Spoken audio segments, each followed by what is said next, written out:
Okay, good day mga ka-airsoft, good day mga ka-bigman. Ah, bali ngayon mga ka-airsoft, kwentuhan session po tayo, tanungan portion po, episode 134. Okay, kwentuhan session, tanungan portion, during the kwentuhan session, tanungan portion, nagaganap dito is pagsagot. Diretsong pagsagot ng question na ibinabato sa atin sa araw-araw. When I say ibinabato, itinatanong, ibinibigay ng ating mga ka-airsoft, no? So, meron tayong mga questions dito na inilista namin yung daily experience namin, okay? Sa everyday na pagmamanage at saka pagharap sa ating mga ka-airsoft sa mundo ng ating hobby. Okay, before anything else, I just want to thank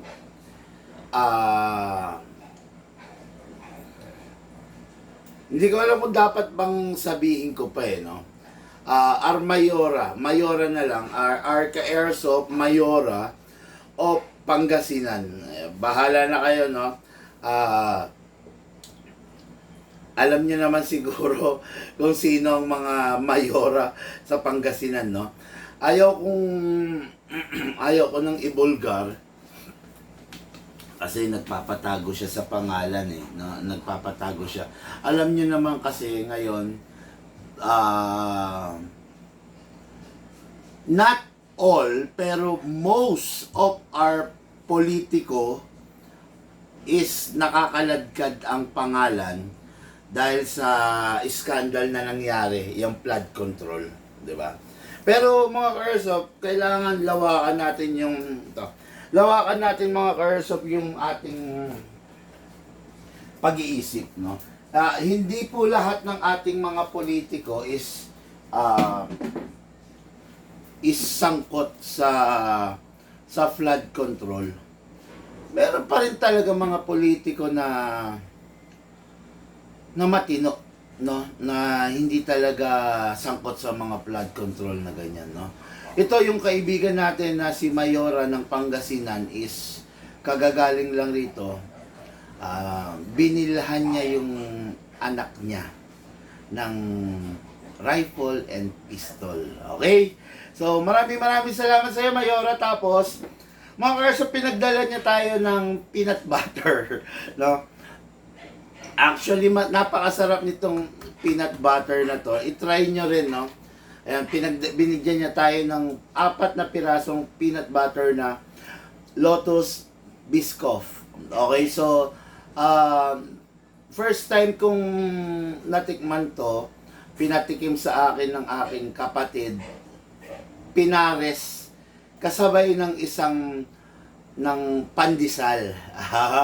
Pandesal at saka black coffee. No? Ayan, hindi naman lingid sa kaalaman ninyo, mahilig po tayo sa kape. Maraming salamat po sa iyo, Mayora. Hindi ka nakakalimot. Maraming salamat po sa iyo. Napakalambing mo at saka napakaganda mo. Maraming salamat sa iyo, Mayora, sa pag-alaala sa amin dito sa Bigman. Binigyan niya tayo ng 4, so may iwan sa akin yung isa. Yung isa, ibibigay din natin naman sa mga staff natin. Okay? Kasi, tataas ang sugar level ko. No? Hindi ako makakalakad.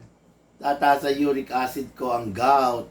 Pag inubos ko lahat to, ibahagi natin. Okay? Kasi, wala ako kung wala kayo. Wala ako kung wala ang staff natin. Wala ako kung wala ang Bigman, kung wala yung mga taong nakapaligid sa atin. Okay?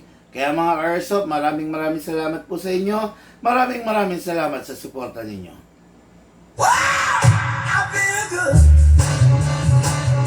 Okay, ngayon po, kwentuhan session, tanungan portion, episode 134. Simulan na po natin, wag na nating patagalin mga ka-airsoft.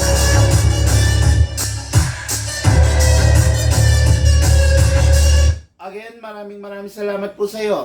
Mayora o Pangasinan, para sa napakasarap na peanut butter by Lotus Biscoff. Mga ka-airsoft, try nyo rin to. Napakasarap po nito. Hindi siya yung conventional peanut butter natin na nagtatampisaw sa mantika. No? Napakasarap nito, napakalupit. Maraming salamat po, Mayora of Pangasinan. Ngayon, dire-diretso po tayo. Kwentuhan session, tanong portion, episode 130 po.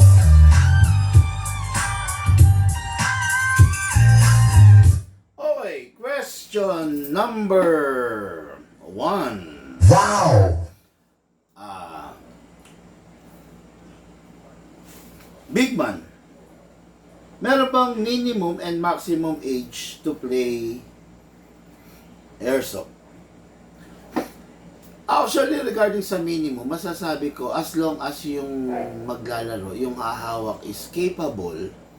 When I say capable, kaya niyang hawakan, kaya niya yung weight, kaya niya yung recoil. Recoil if the item is pistol. Kung kaya niya yung mga bagay na yan, bakit hindi? Diba? Walang hahadlang sa kahit sino man na maglaro ng airsoft as long as kaya mo to. As long as, number one, syempre, capable ka, kaya mo. Kumbaga, kaya mong i-handle yung bigat, kaya mong i-handle yung recoil, kaya mong i-handle yung how do you call this? Kaya mong i-handle yung paggamit sa kanya. Mahirap naman kasi, let me rephrase it. Kahit nasa legal age ka na, kung hindi mo naman kayang i-handle physically and mentally yung airsoft, hindi ka pwede kung hindi ka capable. No? Maraming mga bata, maraming mga kids na mas bata na kaya namang i-handle yung airsoft. Marami akong kilala, 3-year-old. Diba? Si Lucas, dati 3 years old. Nung una siyang nag-handle ng airsoft, naglaro ng airsoft. Okay naman. Nahasa siya, gumaling siya, nakabisado niya. Lahat, no? Lahat ng factor na itinuturo natin, kailangan may disiplina, kailangan wag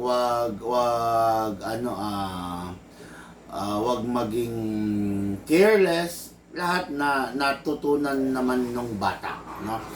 Kaya ang masasabi ko lang, okay naman, basta kahit anong age, as long as capable na siya, as long as nasasabihan na, as long as kaya niya. Okay? Ngayon, regarding naman doon sa age,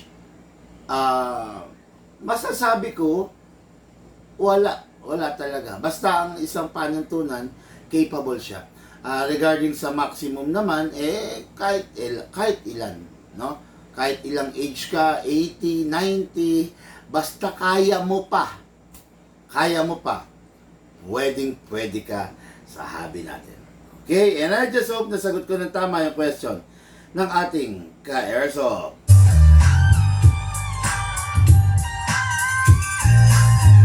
Oy, big man, baguhan lang po ako.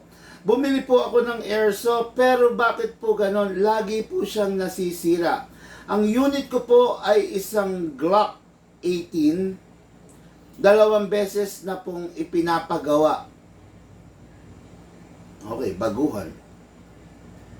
Unit niya Glock 18. 2 beses na pinapagawa. Hindi mo sinabi dito, bossing, kung ano yung nagiging sira. Anyway, yan yung question natin, no? So, ang unit daw niya is Glock 18. 2 beses niya nang pinapagawa. Siguro, lagi nasisira. Bakit? Wow! Okay, Glock 18. Ang Glock 18 is equipped with single fire at equipped siya with rapid fire. Ibig sabihin ng Glock 18 ay unit na dual firing mode. Tama ako? Okay. Since dual firing mode siya, nakakaaliw naman talaga ang rapid fire. No?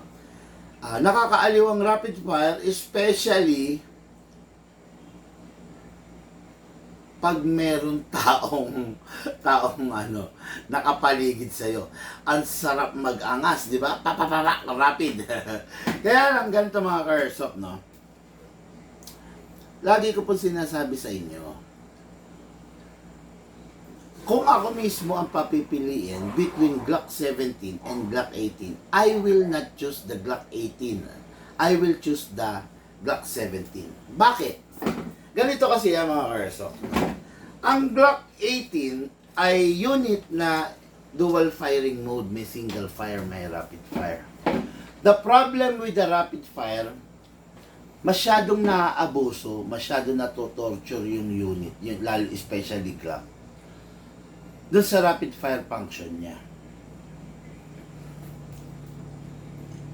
All you want, ganito.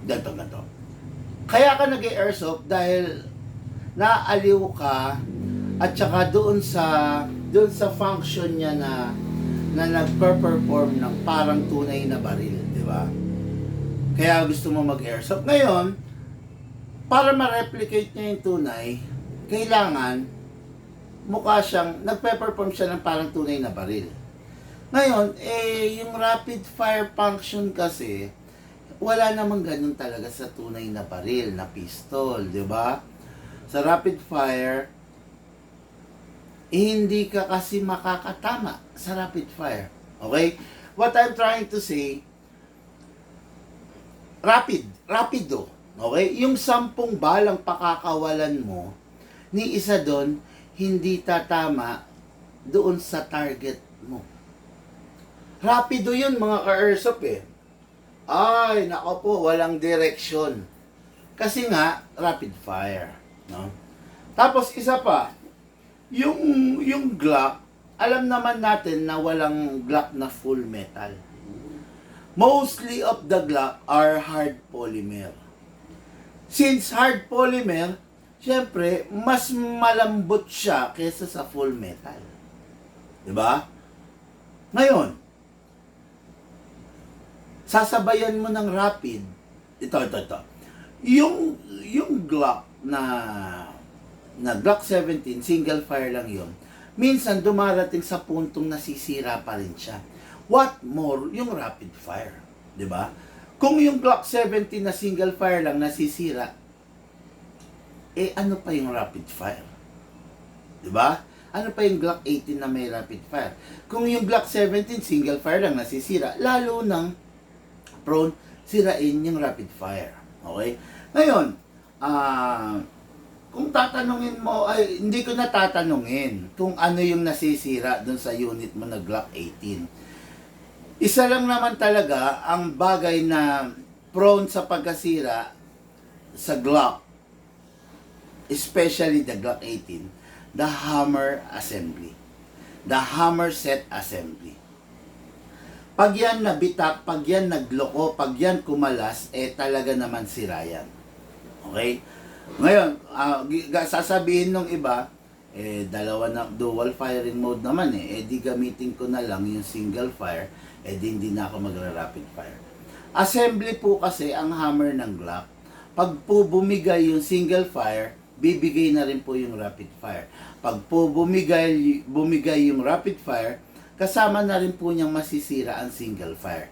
Kasi, yung hammer assembly ng Glock, isang buong assembly. Okay? Walang iniwan sa transmission ng sasakyan. Kuha tayo ng hammer. No? Hindi, kuha na lang ako ng Glock. Ipapakita ko sa inyo kung ano ang itsura ng hammer. Okay? Para ma-educate tayo ng gusto, no? Ang hammer, ang hammer kasi ng mga 2011 nandito. 'Di ba? Ang sa Glock, internal.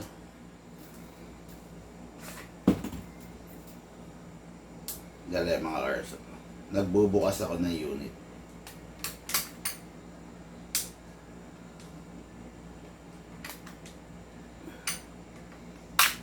Yun. Ang hammer ng Glock, ito po. Yan.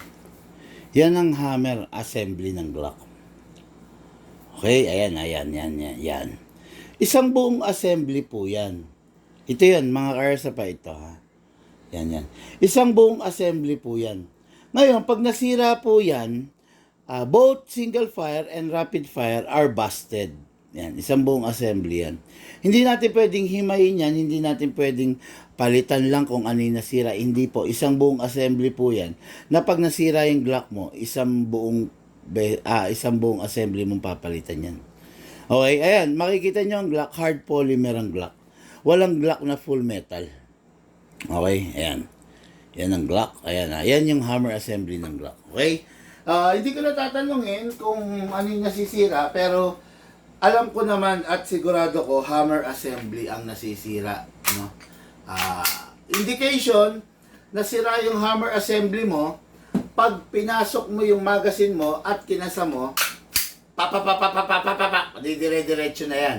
Sira na yung hammer assembly mo. Or the other way around, pag kinasa mo, tapos pinutok mo, diretso. Yun. Indication yon na sira na yung hammer assembly ng Glock mo. Okay? Ngayon, pag ang unit mo Glock 18, maghanda ka na. Ihanda mo na yung sarili mo. Talagang number one na ikinakasira ng Glock 18 is yung hammer assembly. Especially kung ang unit mo is ENC, double bell, WE. Bakit? Kasi ang ginagamit na materials ng isang ENC, ng double bell, ng WE is alloy materials. Alloy materials, hindi steel. Recycled alloy. Ibig sabihin, alloy siya na ni-recycle na. Hindi siya basal alloy. Okay? Some of the high-end brand use alloy pero basal, CNC alloy. Ibig sabihin, virgin alloy. Okay? Pero yung iba, yun nga, yung mga budget mill unit, gumagamit sila ng alloy parts na recycle. Okay? Ibang-iba po ang tigas, ibang-iba ang tibay ng CNC alloy into forged alloy na recycled. Okay? Yan. Pag ang unit mo Glock 18, brace yourself. Ihanda mo na. No? Kasi talagang prone sa pagkakasira ang Glock 18 even though hindi mo ginagamit yung rapid fire or minsan mo lang gamitin yung rapid fire.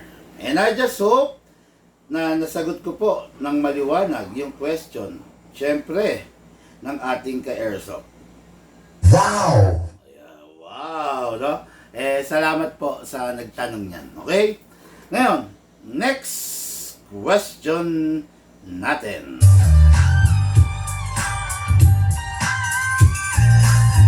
Again, before I proceed, maraming salamat, Mayora of Pangasinan, sa binigay mong Biscoff na peanut butter. Maraming salamat po. Sarap nito, pandesal, tsaka black coffee. Okay? Okay, question natin sa online. Dako tayo sa online. Sir, pwede po ba magpa-upgrade sa inyo kahit di sa inyo galing unit? Yes po. Para doon sa nagtanong, sir, pwede po ba mag-upgrade sa inyo kahit hindi sa inyo galing yung unit? Tinatanong ng ating bossing. Wow! Ang sagot, yes po. Pwede po. Yun nga lang, ganito. Pag sa amin kasi galing yung unit, free na yung upgrade eh. Free yung fixed outer barrel, free yung fine tuning, free yung trigger job, free po yung hammer protection pad. Okay? Tapos, kung gusto mong magpa-upgrade ng half-up rubber, discounted. Kung gusto mong magpa-enhance nozzle, discounted. Ay, free na rin. Free na rin po yun, no? Yung half-up rubber lang ang discounted kasi medyo, talaga yun.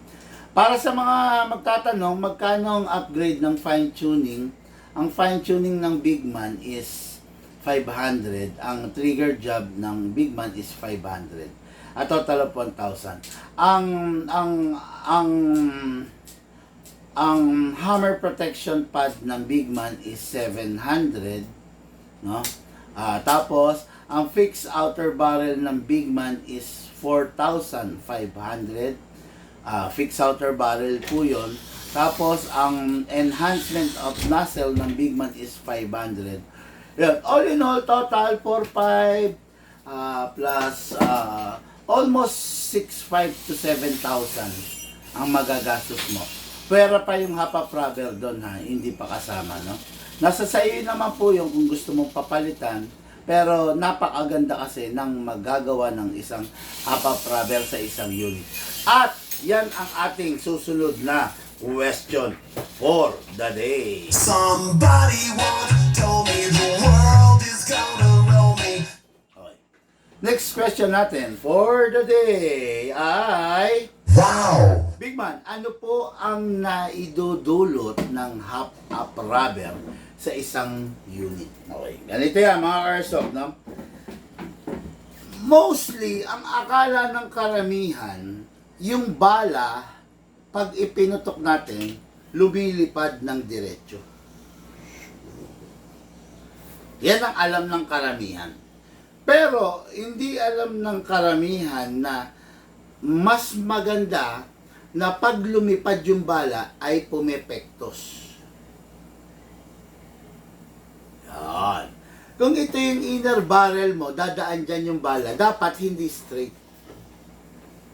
Dapat may pektos. Yan. Ganon ang pinaka-proper. Ngayon, ang nagbibigay ng pektos na yon is the half-up rubber. Okay? Kasi yung half-up rubber, responsible po siya to hold the BBs on your half-up chamber. Okay? Siya yung humahawak sa BBs doon sa half-up chamber mo para hindi sumusuka ng bala yung unit mo. Okay. Sa pagkakataon na yung unit mo, pag tinaob mo, sumusuka ng bala, ibig sabihin merong balang lumalabas, it means that yung half-up rubber mo is pasira na, malapit ng masira or sira na. Diba? Isa pang senyales na yung half-up rubber mo ay sira na pag yung bala mo nag-iiba-iba na ng direction. Okay? Pag nag-iiba-iba na ng direction, ibig sabihin, nakatutok ka naman, asintado ka naman, pero umaangat, bumababa, pumapaling sa kaliwa, sa kanan, yon. Isang indikasyon yon na sira na yung half-up rubber mo. Okay? Again, yung half-up rubber is the one responsible para dun sa BBs, para bigyan ng pektos at para hindi lumuwa na